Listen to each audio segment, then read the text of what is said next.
오늘 아침 일라디오. 안녕하십니까. 오늘 아침 일라디오 아나운서 오승원입니다. 벌써 추석 연휴 마지막 날인데요. 긴 연휴였는데도 아쉽게 느껴지죠. 이 귀경길 차량들이 오늘 가장 많이 몰릴 것으로 예상되고 있는데요. 안전하게 또 여유를 갖고 이동하면 좋겠습니다. 네, 추석 연휴 내내 의료 공백 사태에 대한 걱정과 또 아프신 분들은 큰 불편도 있으셨을 텐데요. 날이 선선해지면서 의료 공백으로 인한 피해가 추석 이후에 본격화할 것이란 우려가 제기되고 있습니다. 대체로 가을부터 온갖 호흡기 질환들이 소아와 성인을 가리지 않고 창궐하기 시작하고요. 뇌혈관 질환, 심근경색 같은 이런 병들도 날이 추워지면서 환자가 크게 늘어나기 마련이죠. 그러다 보니까 통상 가을부터 겨울이 끝날 때까지 중환자실이 가장 바쁜 시기인데요. 가을철에도 공사도 많고 야외 활동도 많아지다 보니까 응급실 역시 더 바쁜 시기이긴 마찬가지라고 합니다. 갈수록 더 많은 환자들이 발생할 텐데 현장에 남아있는 의료진들의 이탈은 계속되고 또 아프지 말아야겠다는 결심으로 다가올 계절을 무사히 통과할 수 있을지 벌써부터 걱정스럽습니다. 최선을 다해서 안전하고 건강해야만 할 것 같습니다. 9월 18일 수요일 오늘 아침 일라디오 출발합니다.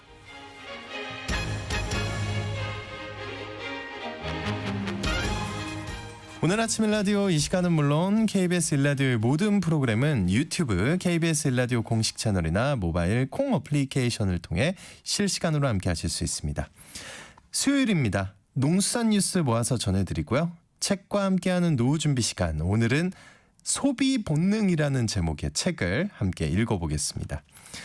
자, 오늘 청취자 여러분들 참여할 수 있는 퀴즈 드립니다. 요즘 수학기 논에서도 발견되는 곤충인데요. 벼 이삭에 앉아있는 이 곤충 사진 많이 접해보셨을 것 같습니다. 근데 기후위기로 이 곤충이 때로 나타나서 세계 곳곳에서 농작물 피해를 발생시키기도 하는데요. 이 곤충은 여름철에 번성해서 이것도 한철이다, 이런 말을 등장하기도 했는데요. 이 곤충 무엇일까요? 힌트 드릴까요? 개그맨 유재석? 네. 자, 추첨을 통해서 농촌진흥청에서 제공하는 웰빙 혼합 잡곡 세트를 한 분께, 향긋한 커피를 드실 수 있는 모바일 커피 쿠폰은 4분께 드리겠습니다. 방송에 참여하실 분들은요, 단문 50원, 장문 100원이 드는 유료 문자 샵 9730으로 보내주시기 바랍니다. 오늘 노래 한 곡 듣고 가시죠. 서영은의 혼자가 아닌 나.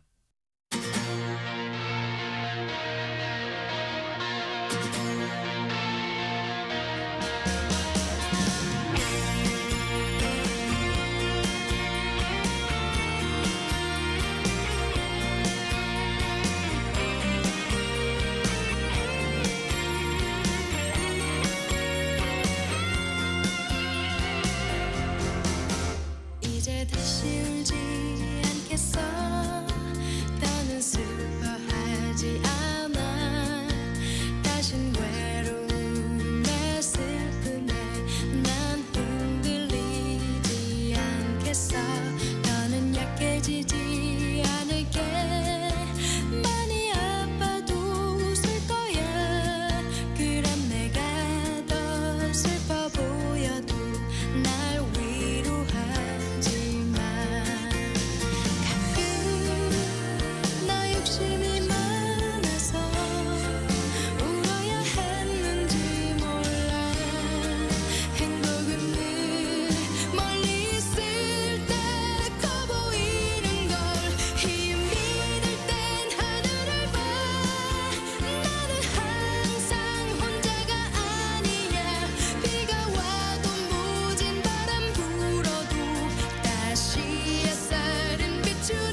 유익한 정보와 살아있는 이야기가 있습니다.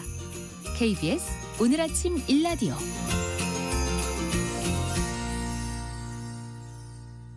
농수산 뉴스 시간입니다. 내년 9월부터 계란을 생산하는 산란계 사육 기준 면적이 1.5배 늘어나면서 생산량이 감소할 것이라는 전망이 나오고 있습니다. 농어민신문의 이진우 기자님 연결해서 이 소식 살펴보겠습니다. 안녕하십니까? 예, 안녕하십니까? 네, 청취자분들께서도 올 추석 음식 마련하면서 계란 많이 사용하셨을 것 같은데 이 계란 생산량이 감소할 것이라는 전망이 나오고 있다고 하는데요. 사육 기준 면적이 늘어나는 게 이유라고요. 그렇습니다. 이게 마리당 사육 기준 면적을 기존 0.05제곱미터에서 0.075제곱미터로 늘리는 게 이제 골자고요. 2018년에 이 같은 내용을 골자로 축산법 시행령이 개정이 되면서 이제 개정 시행령이 시행된 2018년 9월 1일부터 신규 농장에 대해서는 곧바로, 그리고 기존 농장에 대해서는 1년 후인 2025년 9월부터 전면 적용하기로 했었습니다. 잘 아시다시피 마리당 사육 기준 면적을 늘리게 된 이유는 이게 2017년에 발생한 살충제 계란 파문 이것 때문이었습니다. 네, 이게 닭에 기생하는 진드기를 구제하는 과정에서 살충제가 사용됐다는 그거잖아요. 그렇습니다. 이게 제대로 된 진드기 구제 약제가 당시에 없었던 터라 이 살충제를 좀 많이 사용하게 됐었고요. 또 그리고 산란계에 허가된 약제로는 또 안 되다 보니까 다른 약제를 쓰기도 한 것이 결국 살충제 계란 사태로까지 번졌었는데요. 그래서 그때 나온 대안이 바로 이제 마리당 사육 기준 면적을 늘리는 것이었습니다. 근데 이게 약제가 없어서 문제가 된 것인데 왜 기준 면적을 늘리는 방식으로 해결을 하려 하나는 게 당시 전문 기자들 사이에서 형성된 문제 의식이기도 했었는데요. 워낙 이제 파장이 컸던 탓에 결국 면적을 확대하는 것으로 방향을 잡았던 겁니다. 네, 개정된 시행령으로는 마리당 사육 기준 면적을 1.5배로 늘린다는 건데요. 근데 이게 농장 규모를 늘리지 못하면 자연스럽게 사육 마리수는 줄게 되겠네요? 그렇습니다. 이게 수급 차원에서 보면은 말씀하신 내용이 제일 큰 문제가 될 것으로 예상이 되고 있습니다. 이게 지난해 국책연구기관의 한국농촌경제연구원에서도 연구한 결과가 있는데요. 정부가 적극적으로 시설 개보수를 지원할 경우라도 사육 규모가 14% 정도 감소하고요. 농가가 스스로 이에 대처할 경우에는 19.3%, 그리고 단순 사육 기준 면적이 늘어난 것만 고려를 하면은 33.3%가 감소할 것으로 분석을 했었습니다. 이에 따라 당연하게 생산량이 줄면서 이제 계란 가격은 상승할 것으로 그렇게 예상이 되기도 했었습니다. 네, 안 그래도 식료품 물가가 높다는 얘기가 많이 나오는 상황인데 그 사육 기준 면적을 늘리면 얼마나 상승하게 되는 건가요? 이게 산지 계란 가격 기준입니다. 이게 사육 규모가 14%가 줄면은 가격은 24% 정도, 그리고 19.3%가 사육 규모가 줄면은 33.1, 그리고 33.3%의 사육 규모가 줄면은 57% 정도 상승한다, 이런 추정이 나왔습니다. 이걸 토대로 민간 소비 지출, 그러니까 소비자가 추가로 부담해야 할 비용도 각각 3,232억 원, 4,458억 원, 그리고 마지막에는 7,677억 원으로 분석이 되기도 했는데요. 이 시행령대로라면 당장 내년 9월부터니까 부담이 좀 커질 수밖에 없지 않을까, 이렇게 생각이 됩니다. 네, 시행령이 개정된 후 6년이 지났고 이제 전면 시행까지는 1년 남았는데 그 기존 산란계 농가들은 그러면 1년 남은 이 시점에서 이 기준에 맞춰서 시설을 개보수한 상황인지가 궁금한데요. 예, 그렇지도 못하다는 게 또 문제입니다. 이게 기존에 사용하던 케이지를 그대로 쓰고 있는 농가가 생산하는 양이 한 74% 정도 지금 차지하는 것으로 이제 집계가 되고 있는 상황인데요. 이렇게 케이지를 바꾸지 않고 그냥 사용하면서 만약에 사육 기준 면적을 맞출 경우라고 하면 앞서 말씀드린 것처럼 사육 마리수가 한 19% 정도 감소를 하고 산지 계란 가격이 33% 정도 상승한다, 이런 시나리오인데 네. 문제는 이게 케이지를 바꾸는 등의 시설 개보수에 적게는 수억 원대, 많게는 수십억 원대의 돈이 든다는 점이 이 사육 기준 면적 변경을 더 어렵게 하고 있는 그런 상황입니다. 근데 당장 전면 시행이 내년이잖아요. 농가들은 어떤 입장인가요? 사육 기준 면적 상향 조정에 반대는 하지 않겠다. 다만 2018년 시행령 개정 이전에 산란계를 사용했던 농가들에게까지 개정된 조항을 적용하지 말아달라. 그러니까 소급 적용은 하지 말아달라, 이런 겁니다. 이 KG를 한번 설치를 하면 내구 연한이 한 20에서 25년 정도가 됩니다. 그러니까 이때 내구 연한이 끝난 때가 되면은 바꾸지 말라고 해도 바꿀 수밖에 없으니까 그때 자연스럽게 바꾸면서 면적도 조정할 수 있도록 이렇게 해달라. 이게 요구 사항입니다. 그 농장 시설을 하루 아침에 뚝딱뚝딱 해서 고칠 수 있는 게 아니니까요, 그죠? 이런 상황이면 정부도 입장이 있을 것 같은데요. 그래서 일단 농식품부는 일정대로 개정된 시행령을 적용하겠다는 입장인 것 같습니다. 다만 이게 내년 9월 전면 시행일을 맞더라도 이미 입식되어 있는 산란계가 있으니 이건 두고 새로 입식하는 것부터 이제 적용을 하겠다 이런 계획을 내놓고 있습니다. 일시에 하는 건 아닌가 보네요. 그렇습니다. 이게 이런 과정을 거치지 않고 만약에 일괄적으로 일시에 개정 시행령을 적용하게 되면은 기존의 0.05제곱미터인 경우에 입식되어 있는 닭 여기에서 한 3분의 1 정도를 살처분을 하든지 아니면 노계로 출하를 하든지 어떤 식으로든지 처리를 해야 하기 때문입니다. 그리고 산란계가 이식되면은 2년 조금 못 되는 기간 동안 알을 낳으니까 시설을 개보수하는데도 추가로 한 2년 정도 시간을 더 볼 수 있다. 이렇게 보는 것 같습니다. 네, 그러면서 이 물가도 관리해야 하는 정부로서는 급격한 생산량 감소가 불러올 파장을 또 감안하지 않을 수 없을 것 같고요. 어쨌든 정부로서도 그런데 농가들이 이걸 또 어떻게 또 따라줄지 현재 분위기로는 좀 의문이 있는 상황입니다. 개정된 축산법 시행령이 본격 시행되는데 따라야 하는 게 아닌가 하는 생각이 들기도 하네요. 그렇습니다. 근데 앞서 말씀드린 시설 개보수 비용도 비용이지만은 네. 농가 입장에서 보면 이렇게 생산량이 줄면 가격이라도 오를 것이다 이렇게 기대를 할 만도 한데요.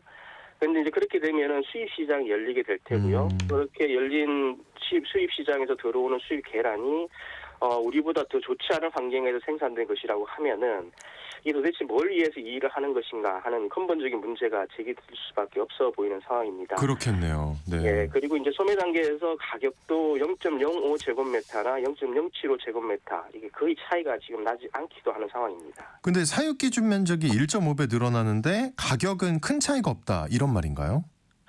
그렇습니다. 최근 이와 관련된 토론회에서 대한산란계협회가 한 대형 유통업체에 의해서 판매되는 계란 가격 이걸 조사해서 발표한 바가 있는데요. 이게 30개들이 기준으로 0.05제곱미터는 8,480원 그리고 0.075제곱미터는 8,900원 정도로 이게 400원 정도 차이를 보였다고 합니다. 우리 방사 같은 경우는 19,200원이고 우리 평사는 13,350원으로 그나마 유의적이라도 이제 구분이 된 반면에 이게 0.05하고 0.075는 거의 비슷한 수준을 보였던 것이라고 이제 볼 수밖에 없는 상황이다 보니 농가 입장에서도 이 가격은 참 부담스럽다 이렇게 보입니다. 네, 이래저래 농가의 어려움이 느껴지네요. 농수산뉴스 지금까지 농어민신문의 이진우 기자님과 함께했습니다. 오늘 말씀 고맙습니다. 감사합니다.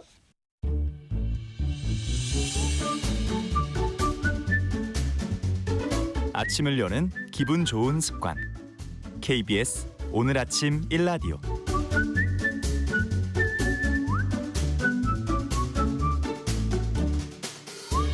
우리는 하루 종일 소비와 관련된 의사결정을 하는데요. 당장 오늘 아침을 먹을까? 아니면 바로 점심으로 건너뛸까? 결혼기념일에 근사한 외식을 하고 싶은데 어디가 좋을까? 친한 친구가 외제차를 샀는데 나도 새 차로 바꿔야 할까? 이렇게 소비와 떼놓고 생각할 수가 없는데요. 근데 우리는 왜 소비를 하는 걸까요? 오늘 책과 함께하는 노후 준비 시간, 인간의 소비 본능을 이해하려면 인간 본성을 형성하는 진화의 힘에 대해 알아야 한다. 이렇게 말하는 소비 본능이란 책을 함께 읽어보겠습니다. 미래에셋 투자와 연금센터의 김동엽 상무님 나와주셨습니다. 어서 오십시오. 예, 안녕하십니까. 이거 어려운데요. 소비 본능을 진화의 힘으로 설명한다고 하니까 관심이 가는데 먼저 이거 어떤 책입니까? 일단 철학에 좀 관심 있는 사람, 고등학교에 도덕 시간에 이럴 때 데카르트 이야기는 데카르트 들어봤죠. 내용이 나는 생각한다. 고로 존재한다. 이야기를 많이 들어봤는데 이 책 표지에 뭐라고 써 있냐 그러면 나는 소비한다. 고로 존재한다. 그러니까 인간의 소비와 관련된 모든 의사결정이라는 것들이 인간의 자기 자체를 증명해 주는 거랑 관련이 있다라는 건데 이분은 이제 진화 심리학의 관점에서 이제 인간의 소비 행동을 설명을 하는 겁니다. 그러면 또 인간의 소비 행동을 결정하는 결정적인 원인은 뭐냐 그러면 사람은 결국 살려고 하는 거잖아요. 생존. 그다음에 자신의 유전자를 퍼뜨리려고 하는 번식. 이런 관점에서 모든 소비를 설명해내는 거죠. 인간의 뭐 지금 우리 현대인의 뇌라는 것들은 가만히 보면은 지금 뭐 잘 꾸며 입고 다니고 하지만 결국은 원시인의 뇌랑 거의 닮아 있다라고. 그 얘기 들은 적 있어요. 예, 그 뇌는 진화하지 않았다고. 그 진화 심리학 관점에서는 그 원시 시대의 그 행동들이 그대로 지금의 우리의 행동에 영향을 미친다라고 이야기를 하거든요. 그럼 당시에는 이제 자원이 부족하고 안전하지 못한 환경이었으니까 그 안전하지 못한 환경에서 생존하기 위해서 그리고 자원이 부족한 특히 먹을거리가 부족한 환경에서 살아남기 위해서 어떻게 행동을 하느냐 하는 것들이 이제 영향을 미친다. 그래서 결국은 이제 진화적 관점에서 자연 선택이나 성 선택의 관점에서 이제 소비를 설명하는 거라고 보시면 됩니다. 어쨌든 진화와 소비를 연결한다. 그 저자가 게드 사드라는 분이라면서요, 그죠? 예, 이름 좀 어렵죠. 어려워요. 지금 저는 순간적으로 잘못 봤나? 게드 사드 이분은 어떤 분인가요? 이분이 이제 진화 심리학을 활용해서 이제 마케팅을 설명하는 분야의 어떻게 보면 선구자이고 어떻게 보면 또 권위자라고도 볼 수 있는 분인데 이분이 이제 캐나다 이제 컨커디아 대학교에서 이제 경영대학원 교수로서 재직 중인데 쓰신 책을 보면 이제 이번에 오늘 설명하는 소비 본능이라는 책 말고도 네. 소비의 진화적 토대, 뭐 비즈니스 과학에서의 진화 심리학. 그래서 이 분야의 이제 대가라고 하실 수 있을 것 같습니다. 네. 관련 분야에서 논문도 한 75편 정도 발표를 해서 이번 책을 한번 보는 것만으로도 진화 심리학의 관점에서 우리가 소비를 어떻게 이해할 수 있는지를 다 이해할 수 있는 거라고 볼 수 있을 것 같습니다. 알겠습니다. 본격적으로 책 내용을 볼게요. 2장의 타이틀이 먹기 위해 산다인데 먹기 위해 산다. 네. 근데 여기서 산다가 중기적인 의미가 있는 것 같아요. 제가 봐도 생각을 많이 해봤는데 예. 뭐 물건을 산다 할 때 그 바이라는 개념이 있을 수도 있고 정말 산다 리브라는 개념이 있을 수도 있어서 약간 중의적으로 읽는 게 오히려 책을 읽는 데는 더 도움이 되겠다 싶은 생각이 있더라고요. 제가 그래서 이제 영어 원문은 어떻게 되나 찾아보려고 하다가 그냥 한국말로 이 느낌으로 가는 게 더 낫겠다 싶어서 안 찾아봤습니다. 네, 저는 지금 딱 보면서도 이게 어떤 의미일까 했는데 어떤 내용이 담겨 있나요? 이게 진화론이라는 게 아까 전에 생존을 위해서 필요한 거라고 이야기 말씀을 드렸잖아요. 자연 선택이란 말을 하는데 자연 선택이라는 거는 오래 살아남을 가능성을 높이는 방향으로 우리가 선택을 하게끔 되어 있다라고 보시면 될 것 같아요. 그래서 네. 저 사바나 시절에 우리 살아있을 때 사바나의 예. 원시인들이 생각해 보면 그 환경에서는 생존 과제는 생존이잖아요. 그 생존을 하려면 제일 중요한 게 뭐냐면 열량이 높은 음식을 많이 우리가 선택을 해야 됩니다. 그런데 원시인들이 필요한 열량을 얻기 위해서 행동하려면 어떻게 해야 되냐? 고열량 음식을 한번 만났을 때 어떻게 해야 돼요? 많이 먹어야죠. 그렇죠. 냉장고도 없고 그렇게 되면 저장하는 기술도 없고 그렇기 배에다 때문에 저장을. 또 언제 또 이걸 만날지 모르기 때문에 보는 순간 많이 먹고 그거를 저장해 주는 것들 그게 되게 오래 생존하는 기술 중에 하나가 되는 겁니다. 잠깐만요. 그러면 폭식이 생존의 기술입니까? 그때 당시에는 원시 당시에는 그런데 우리가 원시인으로 살았던 기간이 지금 현대인으로 살았던 기간보다는 훨씬 길잖아요.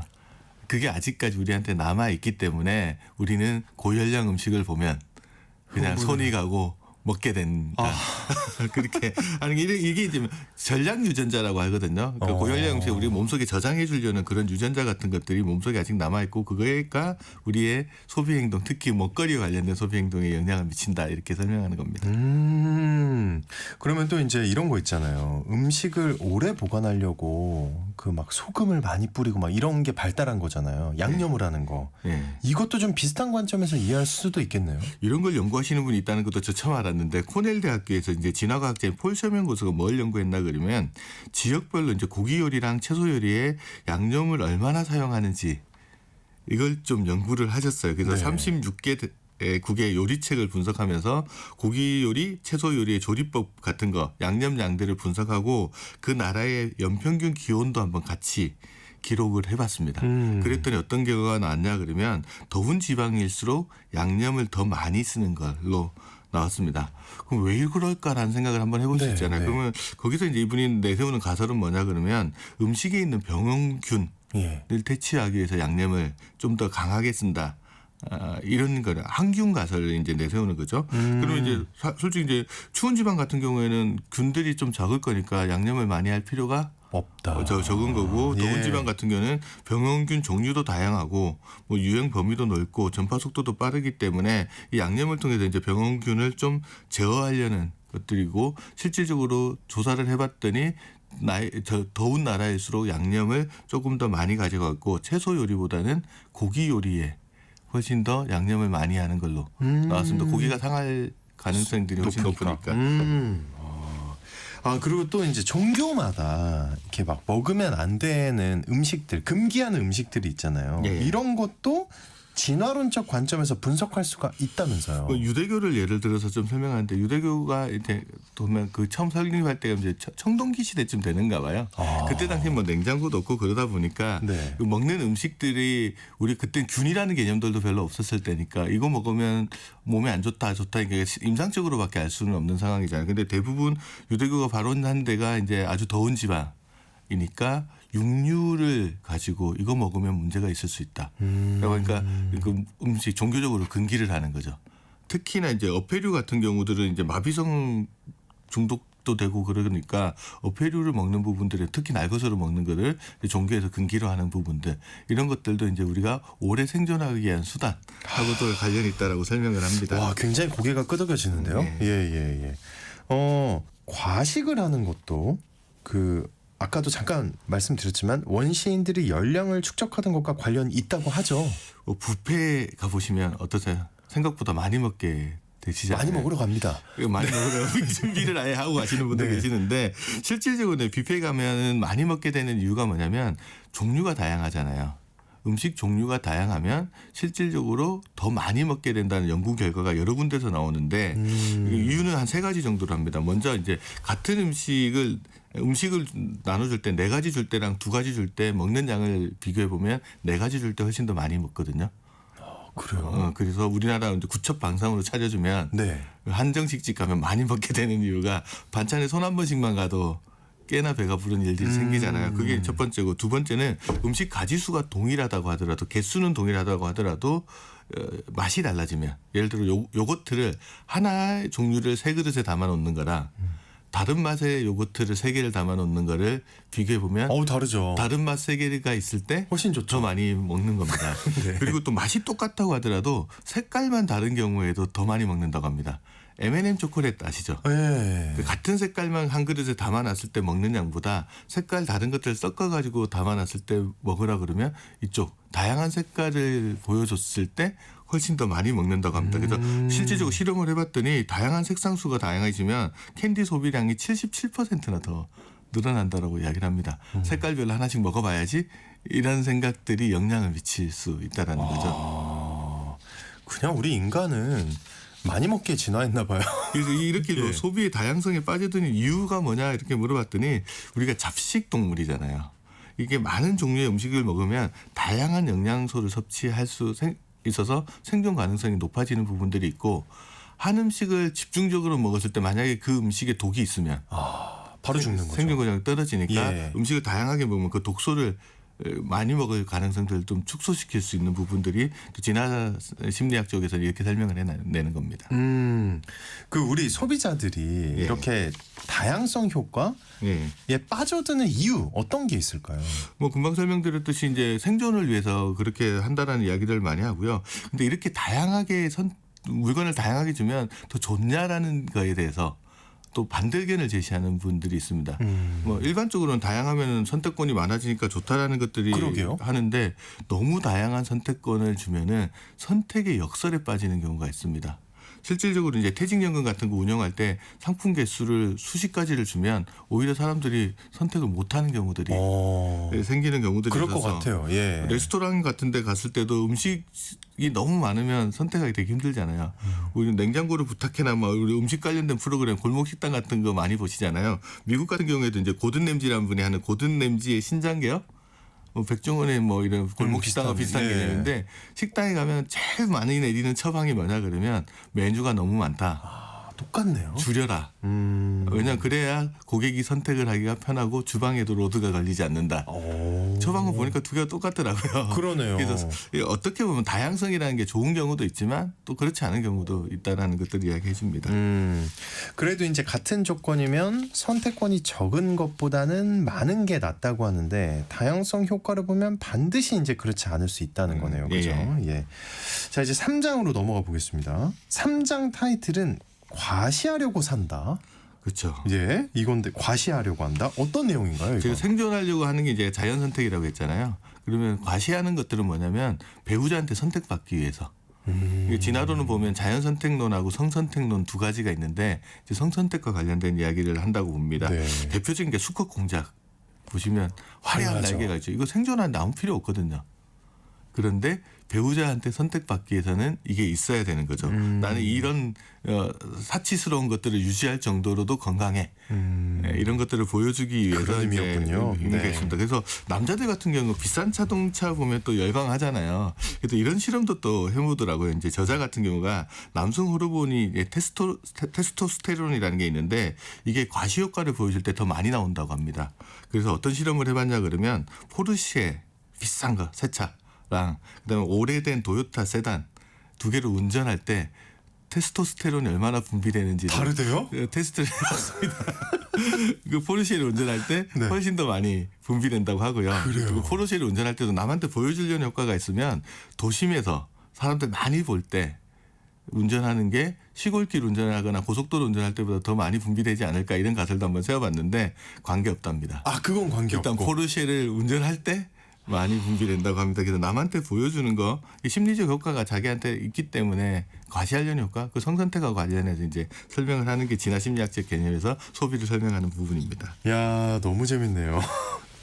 그 청혼할 때 우리가 그 비싼 반지를 선물하잖아요. 네. 이것도 진화론과 관계가 있나요? 이것도 성선택하고 약간 관련이 있는데 예를 들어 미국 같은 경우가 통계를 내보니까 이제 약혼 청혼할 때 한 다이아몬드 반지 많이 하시잖아요. 네. 이게 자기 한 해 연봉의 평균 25% 정도 되는 돈을 써서 다이아몬드 반지를 구입한다고 합니다. 와, 왜 그렇게 예. 하냐라고 이야기하면 예를 들면 꽃 한 송이 주고 청혼을 했을 때는 이 청혼하는 사람이 나중에 배신을 하더라도 큰 부담이 없어요.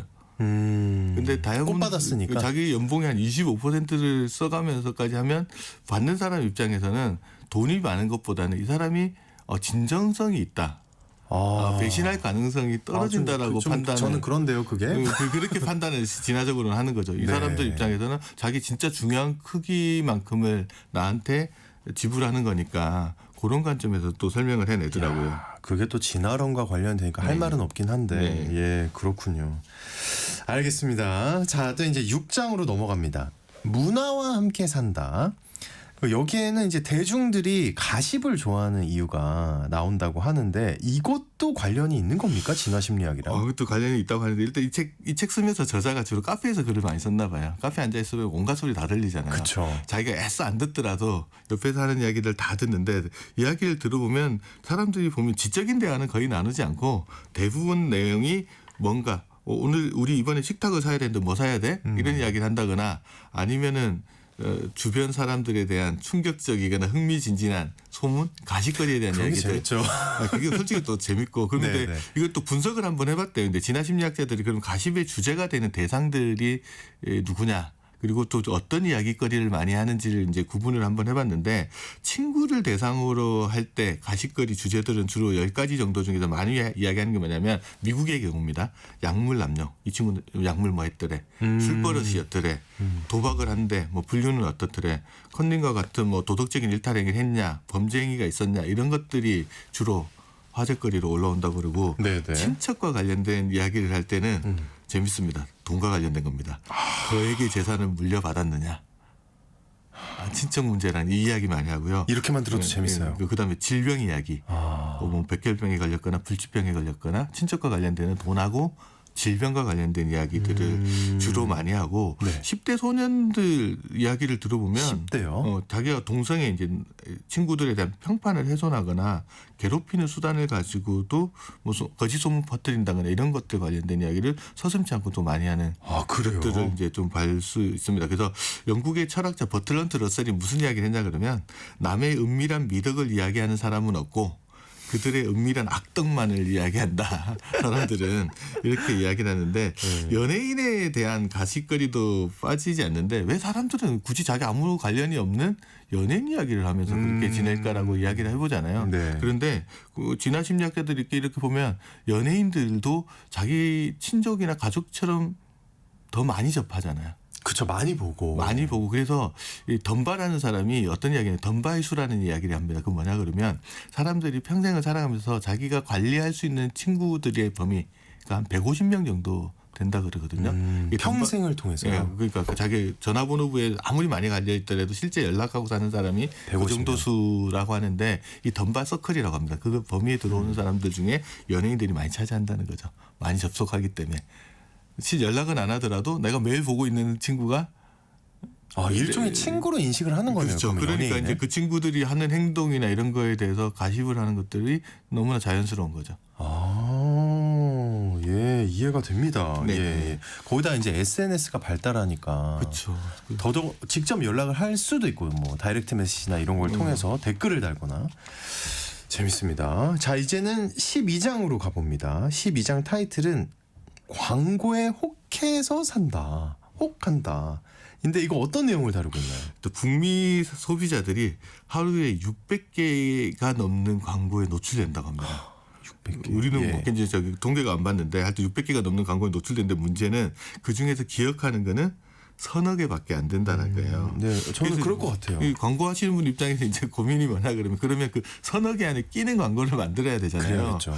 그럼 어떻게 해야 되느냐? 이거를 이제 설명을 하려면 이제 진화심리학적으로 가야 되죠. 예를 들면 성선택 같은 거를 하는 사람이면 광고할 때 아름다운 모델 같은 거를 집어넣어서 조금이라도 더 기억하게끔 한다거나 또 소비에 영향을 미친 요소 중에 외모보다도 목소리가 영향을 또 많이 미친다는 연구도 있어요. 특히 돈을 쓰는데. 중년 남성의 부드러운 중저음의 목소리 이것들 사람들이 또 오래 기억한다는 이야기들도 많이 하고요. 또 선명한 색채 같은 것들을 써서 어떻게든 인상에 많이 남기려고 할 때 진화심리학 쪽에서 생존이나 아니면 성선택 관련된 것들을 잘 응용해서 이제 광고를 만드는 부분들이 있다고 합니다. 네, 저 중년의 목소리는 좀 놀라운데요.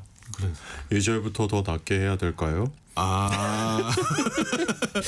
그러면은 이런 것도 있잖아요. 소비자들에게 인지도를 높이려고 네. 광고를 반복하는 경우도 전 봤는데 이거 효과가 어떨까요? 있을 것 같은데 이건 어떻습니까? 처음엔 있고 나중엔 없습니다. 처음엔 있고 네. 나중엔 없다. 일단 소비 광고를 하면 노출을 많이 하면 뭐 광고 효과가 높을 수 있다고 하는데 처음에는 새로울 때는 광고를 하면 사람도 새롭다라는 느낌들을 갖게 되지만 또 어려운 내용 같은 거는 한번 볼 때는 재밌다 학습을 하잖아요. 근데 일정량이 지나면 다 이해해버리고 나면 이제 더 보면 저 또 하네 라는 느낌들이 있잖아요. 그래서 네, 예. 나중에 실증을 하거나 이제 지루함을 보이는 경우들이 있습니다. 예를 들어 유머스러운 광고를 한 번 봤을 때는 너무 재밌죠. 근데 두 번, 세 번 보게 되면 내용도 알고 뻔하죠. 나서는 뭐 예. 웃지는 않잖아요. 절대 웃진 않죠. 그래서 광고도 일정량까지는 지속하는 게 효과가 있는데 그 이상 많이 갔을 때는 또 문제가 있다. 이렇게 이야기합니다. 이거 광고 어렵네요. 예, 굉장히 어렵네요.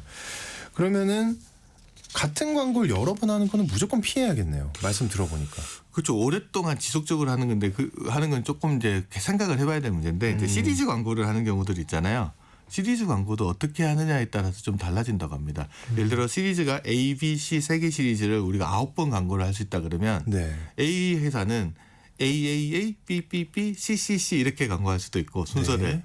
어떤 회사는 ABC, ABC, ABC 이렇게 할 수도 있는데 그 효과가 뭐 일반적인 경제학자들은 어차피 9번 똑같고 노출되는 횟수가 똑같으니 경제 효과가 똑같을 거다 이렇게 이야기하는데 진화심리학자들은 그렇지 않다고 합니다.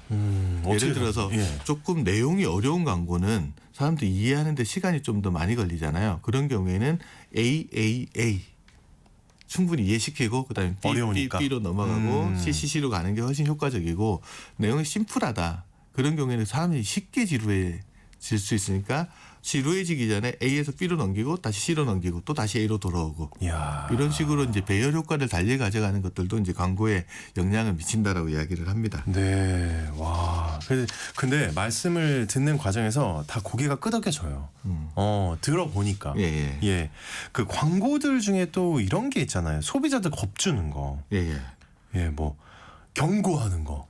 막 약간 위협적으로 느껴지는. 대표적으로 음주운전과 관련된 그런 거는 광고나 이제 흡연의 위험성을 할 때는 당연히 겁을 적어서 못하게끔 만드잖아요. 이것도 이제 공포 효과가 얼마나 영향이 있느냐라는 것들도 똑같습니다. 너무 공포스러우면 사람들이 안 봅니다. 아, 왜요? 근데 이걸 또 너무 가볍게 취급을 해버리면 사람들이 이건 별로 위험한 거 아니네? 역효과가 낼 수 있어요. 그래서 중간 정도의 적정하게 위험을 줘야 되거든요. 그것도 관광 입장에서 되게 정정하게 가운데 정도 위험을 준다는 게 네. 생각보다는 어려운 일이라서 네, 네. 관광하시는 분들의 고민이 많으실 것 같습니다. 아, 저는 오늘 내용에서 네. 관광하는 분들을 다시 보게 됐습니다. 네네. 반복도 위험해, 강도도 위험해. 하여튼 뭐 위험한 게 너무 많고 어려운 게 너무 많고. 배열도 중요하고 뭐 그렇습니다. 네. 그 광고주가 확실한 거는 진화 심리학을 공부해야 한다. 네, 좀 이건 알면 더 확실하네. 잘할 수 있을 것 같은데 네. 진화 심리학과 광고 관련돼서 이제 또 핵심적인 주제 중에 하나가 뭐냐면 글로벌 회사들 많잖아요.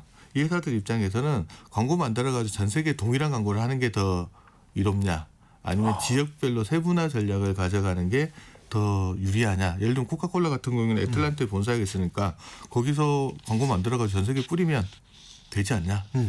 그런데 그게 과연 효과적일까라는 이야기를 하는데, 이 저자가 이제 캐나다 퀘벡에 거주하거든요.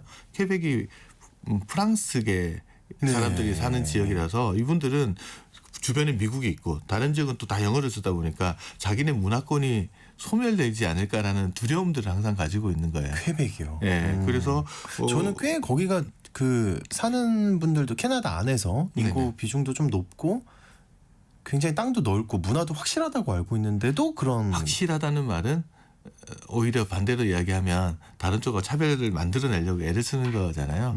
이런 쪽에 관심을 가진 이제 펩시라는 회사는 또 코카콜라가 이제 전 세계 동일한 광고를 하는 데 비해서 퀘벡주의 모델을 뽑아서 이 심리에 호소를 한 거예요. 그래서 유일하게 펩시의 시장 점유율이 코카콜라보다 높은 몇 안 되는 도시 중에 하나가 퀘벡주로 나오는 것도 그거를 반응을 해주는군요. 그런 부분들도 이제 광고주들이 잘 포착을 해서 만들어내는 겁니다. 그래서 지역화 전략을 쓸 거냐, 아니면 이제 글로벌한 전략을 쓸 거냐, 이런 것들도 이제 연관돼서 설명을 해주더라고요. 야, 끝으로 이 책은 어떤 분들이 읽으면 좋을까요? 일단 뭐 광고주분들은 무조건 읽어야 되고.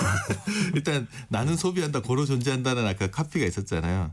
내가 왜 소비를 하는지 한번 생각을 해볼 수 있잖아요. 그런 거에 관심 있는 분들을 한번 좀 읽어보실 필요가 있고, 그다음 노후에 소비를 줄이려고 하면 내 소비 심리를 좀 알아야 되거든요. 그런 것들 관심 있으신 분들 보시면 될 것 같고, 말씀하셨듯이 광고하시는 분들도 한번 보시면 좋을 것 같습니다.